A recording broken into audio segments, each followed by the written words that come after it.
I didn't decide to start working out really until I was around 30. Why was I trying to do high intensity workouts when I literally had like no muscle, no experience? Well, that didn't go so well because then my knees started hurting and I had to stop exercising, and that happened so many times where I would. But here was a turning point for me, and this is not a mistake I made, but I think a positive thing I did. I started getting more advice from people and like listening to their advice. Friends that had made exercise a part of their life for a long time and had a lot of experience.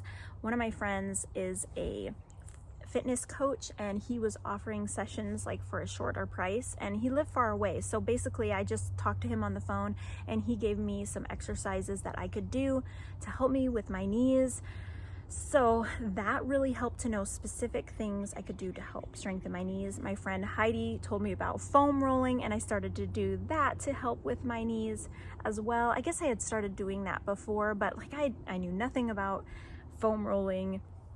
Also, I went to, this wasn't a conscious choice I made to help me with exercise, but it did. Around that time, in the last few years, I went to pelvic floor physical therapy, and that was very helpful because one thing I learned from that, so when you go to pelvic floor physical therapy, at least where I went, they don't just tell you like how to do Kegels. Like I was doing planks, I was doing other exercises with like stretchy bands. I even got to do some exercises on a reformer, which were cool. And I learned from them like how to breathe for exercising. I literally did not know that. I did not know you breathe out when you're doing the expenditure part and breathe in when you're relaxing. I would have done the opposite. And so I just began to be a learner. I guess I didn't realize starting to exercise that like there's so much to learn, how to work your body, how to care for it with exercising. Okay, real quick side note, I forgot to mention another thing that really helped me with my knee pain and also helped me on my fitness journey was going to acupuncture. I started going to an acupuncturist that she specializes in orthopedic acupuncture, and she worked on my knees multiple times, and I think that was a big part of me getting better with knee pain. I still have knee pain sometimes, but it hugely improved after doing that. So I didn't want to forget to mention that. If you guys have any questions about that, you can put it in the comments below because I know knee pain is a real bummer.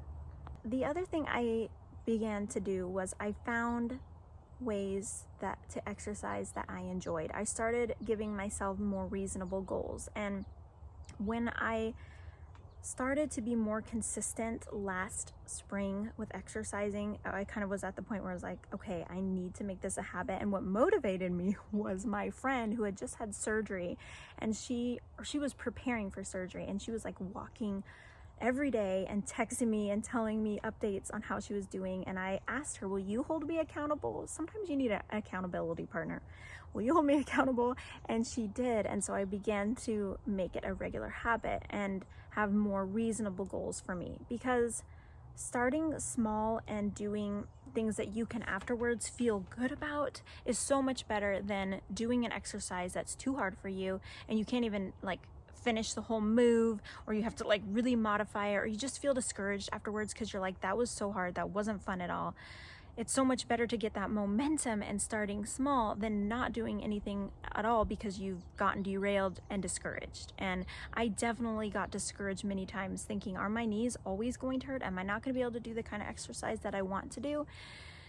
So having a reasonable goal for yourself, this is what to do, not what not to do, helps incredibly. If you're doing a program right now and it's so hard for you, then stop, because you probably won't continue it. At some point you'll be so discouraged. So when I started finding like Pilates and enjoying walking and being outside in nature, that really helped this last spring for me to be more motivated to do it. Hopefully this video will motivate you and inspire you to find something you love, and hopefully this video will hold me accountable when I start exercising again after my foot is healed, to be consistent, because I do really want that to be like part of who I am, you know, changing that thought process in my mind, which I had begun to do when I started exercising more consistently this last spring, was like, this is part of who I want to be, and I can make this part of who I want to be, because we can limit ourselves and our minds so much of saying, well, I just don't really like exercising. It's not really who I am. Instead of saying, no, like, this is who I would like to be. This is something that I can make part of my life. I can become more educated. I can enjoy this. So hopefully this video inspires you. I hope you guys have a great rest of your week, and I'll see y'all soon. Bye.